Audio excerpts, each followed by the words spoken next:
নমস্কার। শ্রমিক কথায় আপনাদের সকলকে স্বাগত জানাই। হলিডে এমন একটা শব্দ যেটার জন্য আমাদের মন উৎসুক করে। কাজ করার পর যখন সপ্তাহে একটা দিন আমরা ছুটি পাই তখন বাড়িতে বসে খুব আনন্দ করি। তো সেই রকমই আজকে আমরা যে বিষয় নিয়ে আলোচনা করবো সেটা হচ্ছে হলিডে কত প্রকারের হয়, মানে ছুটির দিন কি কি রূপ আপনার হয়, আর বছরে আপনি কি কি ভাবে ছুটিটা পান বা আপনাকে ছুটি নেওয়ার জন্য কি করতে হতে পারে। তো চলুন ভিডিওটা শুরু করা যাক। আর আপনি যদি চ্যানেলে নতুন এসেছেন চ্যানেলটি অবশ্যই সাবস্ক্রাইব করে পাশে যে নোটিফিকেশন বেলটি আছে ওটাকে অলে ক্লিক করে দিন, তাহলে এরকম আগামী দিনে আমি যদি কোনো ইনফরমেটিভ ভিডিও আপলোড করি আপনার কাছে সবচেয়ে প্রথম ইনফরমেশনটি চলে আসবে। ভারতে মূলত তিন রকমের ছুটি পাওয়া যায়। সবচেয়ে প্রথম হচ্ছে ন্যাশনাল হলিডে, মানে জাতীয় ছুটি। তারপর হচ্ছে উইকলি হলিডে, সেটা আপনাকে 6 দিন কাজ করার পর আপনি যেটা পান সেটা। এছাড়া আরেকটা হচ্ছে ফেস্টিভ্যাল হলিডে। ন্যাশনাল হলিডে মূলত তিনটি আছে: 26 জানুয়ারি, 15 আগস্ট, 2 অক্টোবর। এই 3 দিন আপনি ন্যাশনাল হলিডে পাবেন। এই ছুটিটি প্রত্যেকটি জনগণ ভারতের পেয়ে থাকবেন। এছাড়া যদি আপনি এমন কোনো এস্টাবলিশমেন্টের মধ্যে কাজ করছেন যেখানে কিনা আপনাকে হয়তো ছুটিটা ওই ডেটে দিতে পারলো না, পরবর্তী কোনো একটা ডেটে কম্পেনসেটরি অফ হিসেবে আপনাকে দিয়ে দিল, যেমন আমরা এখানে রেস্টুরেন্টের উদাহরণটা নিতে পারি। এছাড়া আপনি যেটা উইকলি অফ পান, মানে সাপ্তাহিক যেটা ছুটি, সেটা দেখুন কি রূপ। 6 দিন কাজ করার পর, এটা একটা ফ্যাক্টরিজ অ্যাক্ট বা ইন্ডাস্ট্রিয়াল লেভেল লয়ের মধ্যে রয়েছে। 6 দিন কাজ করার পর আপনার একদিন উইকলি অফ হবে। 48 ঘন্টার বেশি আপনাকে কাজ করানো কিন্তু অ্যালাউড নয়। তারপর আপনার যদি কাজ করানো হয় তো তার ক্ষেত্রেও আপনাকে 9 ঘন্টা যদি কাজ করানো, তারপর আপনাকে একদিনের ছুটি দিতে আপনার কোম্পানি বাধ্য। এরপর যেটা আমরা আসবো সেটা হচ্ছে ফেস্টিভ্যাল হলিডে। দেখুন, বছরে এমন কিছু দিন আছে যেখানে ফেস্টিভ্যালগুলো তে আমরা ছুটি পেয়ে থাকি। তো আমি মূলত ওয়েস্ট বেঙ্গলের বাসিন্দা, সেই জন্য আমি ওয়েস্ট বেঙ্গলের কথাটাই আপনাকে বলবো। ছুটির ক্ষেত্রে দুর্গাপূজা হচ্ছে আমাদের একটা বাঙালির উৎসব, এমন একটা উৎসব যেটা মন প্রাণ খুলে আমরা আনন্দে মেতে যাই। তো ওই সময় একটা দিন হচ্ছে মূলত দশমী। সেই দশমী দিনে ম্যাক্সিমাম জায়গাতে আপনি দেখবেন তালা ঝোলানো থাকে। কিছু কিছু লিখিত সবগুলো ওইখানে ওই দিনটা ছুটি বানায়, পুরোপুরিভাবে ছুটি থাকে ওইটা। আপনার যে ছুটিটা আপনি পাবেন সেটা আপনার যে স্টেটে ডিস্ট্রিক্ট কালেক্টর আছে উনি একটা ক্যালেন্ডারে নোটিশটি জারি করেন, তারপর এই ছুটিটা আপনি পেয়ে থাকবেন। এবার আমরা কথা বলে নেব আর্নড লিভ বা প্রিভিলেজ লিভ। দেখুন, আর্ন লিভ কি রূপ। আর্ন লিভ হচ্ছে আপনি যেটা আপনার আর্ন লিভ আছে সেই আর্ন লিভ গুলো আপনার, আমি এখানে উদাহরণস্বরূপ আপনাকে যদি বলি, মনে করুন আপনি সেল আইসপির কোনো একটা কন্ট্রাকচুয়াল ওয়ার্কার হিসেবে কাজ করছেন। তো সেই ক্ষেত্রে আপনার 20 দিন কাজ করার পর একটা ইএল আপনার এগেনস্টে জমা হচ্ছে। তাহলে আপনি বছরে কতগুলো পাচ্ছেন? আপনি যদি হিসাব করে দেখেন তা বছরে আপনার 18টা ইএল জমা হচ্ছে। তো ওই ইএলটা আপনি যদি চান তো আপনার নেক্সট ইয়ারে ওটা ক্যারি ফরওয়ার্ড হয়ে যাবে। এছাড়াও আপনি ওই ইএলটা ইন ক্যাশ করিয়ে নিতে পারেন বছরে একটা টাইমে, আপনার এমপ্লয়ারকে জানিয়ে ওটা আপনি ক্যাশ উইথড্রলটা করে নিতে পারেন। তো সেই হিসাবে যখন আপনি ওইটার ক্যাশ উইথড্রলটা করবেন তো ওই সময় আপনার বেসিক প্লাস ডি এর উপর আপনার ওই স্যালারিটা ধরা হবে পার ডে। ঠিক আছে। দেন আমি আপনাকে এটাও জানিয়ে রাখতে চাই, যদি আপনি গভর্নমেন্ট এমপ্লয় তো আপনি ওখানে ট্যাক্সের বেনিফিট পাবেন 100%। আবার যদি আপনি প্রাইভেট এমপ্লয় তো ওই ক্ষেত্রে আপনার ট্যাক্সের বেনিফিটটা কিছুটা তুলনামূলকভাবে কম পাবেন। এটা কিন্তু রুলের মধ্যে রয়েছে। আপনি যে ইএল বা পিএলটি পাচ্ছেন সেটা কি রুল বশত আপনি পাচ্ছেন। সবচেয়ে প্রথম হচ্ছে একটা ফ্যাক্টরিজ অ্যাক্ট, আরেকটা হচ্ছে টপস অ্যান্ড এস্টাবলিশমেন্ট অ্যাক্ট। এই অ্যাক্টের আগেনস্টেই এটা নির্ধারণ করা হয়।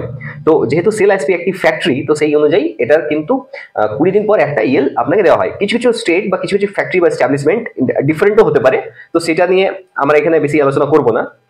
এছাড়া আপনি যে ইএলটি পাচ্ছেন সেটা আপনার যে যোগ্যতা সেটা কিভাবে অর্জন করতে হয়। দেখুন, আপনি যদি কোনো একটা কোম্পানিতে কাজ করছেন বা ফ্যাক্টরি বা এস্টাবলিশমেন্টে কাজ করছেন, সেই ক্ষেত্রে আপনার 240 দিনের কাজ কমপ্লিট হওয়া যায়। 240 দিনে যদি আপনি কমপ্লিট করছেন তাহলেই আপনি কিন্তু একটা ইএল এর অধিকারী হয়ে যান। তো প্রত্যেক মাসে আপনি একটা ইএল পাচ্ছেন, তো বছর আপনার যেমন 18 ইএল হচ্ছে, সেই রকমই আপনার যদি কোথাও 240 দিন যদি কাজটা কমপ্লিট হচ্ছে, এছাড়া যদি আপনার ওই কাজের মাঝে যদি ছুটি চলে আসছে তো সেই ছুটিটাও এখানে কাউন্ট হবে উইথ ছুটি, মানে ছুটির সহিত যদি আপনার 240 দিন কাউন্ট হচ্ছে কাজ, তা সত্ত্বেও আপনি ইএল এর অধিকারী। কিন্তু যদি ছুটি সহিত যদি আপনার 240 দিন কাজ হচ্ছে না তো ওই ক্ষেত্রে আপনি কিন্তু ইএল এর এই বেনিফিটটা পাবেন না। এটা আপনাকে মাথায় নিতে হবে। দেখুন, আরেকটা জিনিস আমি আপনাকে ইম্পর্টেন্ট আছে বলে এটা আমি আপনাকে বলছি। এখানে ফিনান্সিয়াল ইয়ার হিসেবে কিন্তু ধরা হয় না, যেমন 1 এপ্রিল থেকে 31 মার্চ একটি ব্যাংকিং সেক্টর ধরা হয়, সেই রকম কিন্তু এখানে ধরা হয় না। এখানে 1 জানুয়ারি থেকে 31 ডিসেম্বর পর্যন্ত ক্যালেন্ডার ইয়ারটা ধরা হয়, তার উপরেই আপনার কিন্তু ইএল এর বেনিফিটটা আপনি পাবেন। এটা আপনাকে মনে রাখতে হবে। চলুন এবার আমরা ক্যাজুয়াল লিভ নিয়ে কিছুটা বলে নিই। ক্যাজুয়াল লিভ হচ্ছে এমন একটা লিভ যেটা কোনো সার্টেনিটি থাকে না, মানে হচ্ছে হঠাৎ আপনার প্রয়োজন পড়ে গেল, সেই সময় আপনি ক্যাজুয়াল লিভটা অ্যাপ্লাই করলেন। তো ক্যাজুয়াল লিভটা আপনার যখন তখন প্রয়োজন পড়ে যেতে পারে, তো পরবর্তীকালে আপনার এমপ্লয়ার, ম্যানেজার বা এইচআর কে আপনি একটা রিটেন লেটার দিয়ে লেটার মারফত আপনি জানিয়ে কি সেখানে সেটা ক্লেম করতে পারেন। তো বেশিরভাগ কোম্পানিতে কিন্তু 7টা ইএল আপনার ক্যালেন্ডার ইয়ারে থাকে, সেটা আপনি অ্যাপ্লাই করে নিতে পারেন। মনে রাখবেন আপনি যে কোম্পানিতে কাজ করছেন সেটা যখন অ্যাপয়েন্টমেন্ট লেটার আপনাকে দেওয়া হয়েছে ওর সাথে কিন্তু কিছু কিছু সিএল ইএল এফএল এগুলোর কিছু সিস্টেমেটিকলি তাদের ডেট থাকবে, সেই অনুযায়ী আপনি কিন্তু ছুটিটা পাবেন। কিংবা যদি আপনার ওই ছুটিটা আপনি কোনো কারণে নিতে না পারেন তো সেখানে কিছু কিছু ক্ষেত্রে আপনার একটা মনে রাখতে হবে কি ওইটা আপনি ইনক্যাশও করাতে পারেন। কিছু কিছু কোম্পানি এমনও আছে যেগুলো ক্যাজুয়াল লিভ যেগুলো আপনার থাকে সেই ক্যাজুয়াল লিভটা প্রিভিলেজ লিভে কনভার্ট করে দেয়, দেন আপনি ওইটাকে ইনক্যাশ করে নিতে পারেন পরবর্তীকালের জন্য। কিন্তু মনে রাখবেন এই যে আপনার ক্যাজুয়াল লিভগুলো আছে এগুলো কিন্তু নেক্সট ইয়ারের জন্য কিন্তু ক্যারি ফরওয়ার্ড হবে না। আমরা সিক লিভ নিয়ে কিছুটা বলে নিই। মূলত যদি আপনি অসুস্থ হয়ে যান তো ওই ক্ষেত্রে আপনার কিন্তু সিক লিভের আপনি অধিকারী হন। তো দেখুন একটা বছরে আপনি 14টা বেশি সিক লিভ কিন্তু পাবেন না। আপনাকে মনে রাখতে হবে যদি আপনি সিক লিভ ইউজ করছেন তো সেক্ষেত্রে আপনার এমপ্লয়ার আপনার কাছ থেকে মেডিকেল সার্টিফিকেট চেয়ে নিতে পারে। তো এটা জেনুইনলি আপনি যখন সত্যি অসুস্থ হয়ে যান তো ওই ক্ষেত্রে এটা ইউজ করবেন, আদারওয়াইজ এটা ইউজ করবেন না। এটা কিন্তু একটা নেগেটিভ ইম্প্যাক্ট পড়ে আপনার আর আপনার কোম্পানির মধ্যে। তো যেটা আমার ভিউ পয়েন্ট থেকে আমি আপনাকে বলতে চাই, আপনি without production of medical certificate মানে মেডিকেল সার্টিফিকেট ছাড়া আপনি 2 দিন 3 দিনের কিন্তু সিক লিভ নিতে পারেন। আপনাকে এটা আপনার যে যিনি এইচআর বা ম্যানেজার বা এমপ্লয়ার আছেন ওনার সাথে আপনি পার্সোনালি ডিসকাস করে সেটা আপনি নিতে পারেন। কিন্তু আপনাকে মনে রাখতে হবে যদি আপনি সত্যিকার অসুস্থ হয়ে গেছেন তো সেই ক্ষেত্রে এটা নেওয়াটা বেটার হবে। আদারওয়াইজ সিক লিভ নিয়ে বাড়িতে ছুটি কাটানো কিন্তু একটা ব্যাড ম্যানার বা ব্যাড হ্যাবিট পরবর্তীকালে আপনার দাঁড়িয়ে যাবে। হ্যাঁ এবং দেখুন আমরা সবচেয়ে শেষে খুব একটা ইম্পর্টেন্ট অ্যাক্ট নিয়ে এবার আমি আপনাকে বলবো। তো আপনাকে মনে রাখতে হবে যদি আপনি মানে এটা একটা এমন একটা অ্যাক্ট যেটা কিন্তু আপনার বা আপনার সহযোগী বা সহপাঠী যিনি আছেন এটা হচ্ছে সম্পূর্ণরূপে মহিলাদের জন্য, সেই জন্য আমি মহিলাদেরকে বলবো কি আপনি এই অ্যাক্টটা অবশ্যই খুব ভালো করে বুঝে নিন। দেখুন ম্যাটারনিটি অ্যাক্ট 1961 এমন একটা অ্যাক্ট যদি আপনি কোনো একটা এস্টাবলিশমেন্টে বা ফ্যাক্টরিতে কাজ করছেন সেটা মাইন্সও হতে পারে, মানে কয়লার খাদানও যদি আপনি কাজ করছেন কিংবা এমন কোনো জায়গাতে এস্টাবলিশমেন্টে আপনি কাজ করছেন যেখানে দেখুন আপনার কাজে জয়েন করা মোটামুটি আপনার কাজে জয়েন করা 80 দিন যদি ক্রস করে গেছে তো তাহলে আপনি কিন্তু ম্যাটারনিটি বেনিফিট অ্যাক্টের আন্ডারে চলে আসবেন। এই ক্ষেত্রে আপনার যখন ডেলিভারি হবে তার থেকে 2 মাস আগে মানে 8 সপ্তাহ আগে আপনি ছুটি নিতে পারেন। সেই ছুটিটা কি রূপ হতে পারে সেটা আমি আপনাকে বলছি।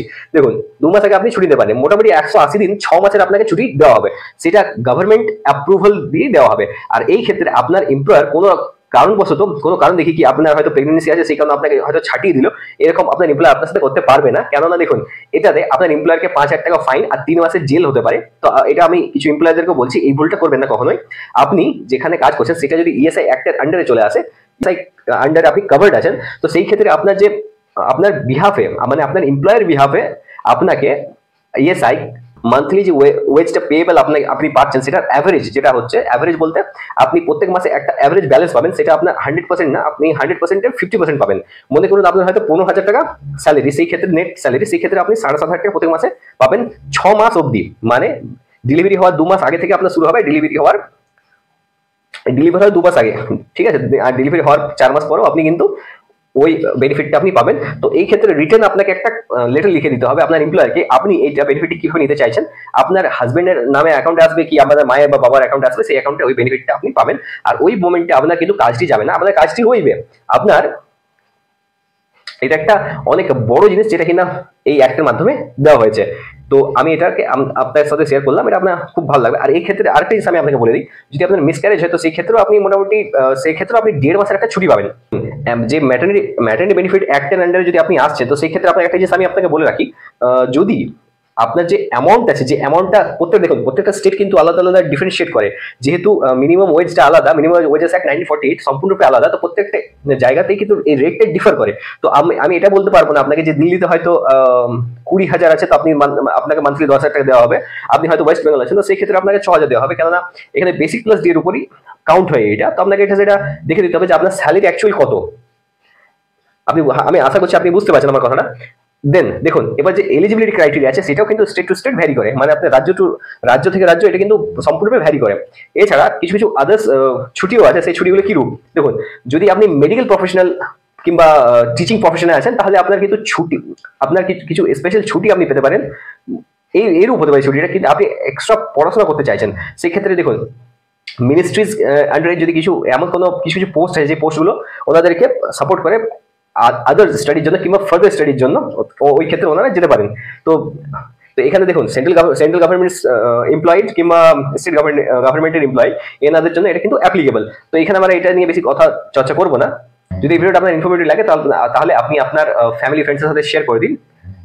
আমি এরকম আরো অনেক ইনফরমেটিভ ভিডিও আগামী দিনে নিয়ে আসবো। ধন্যবাদ।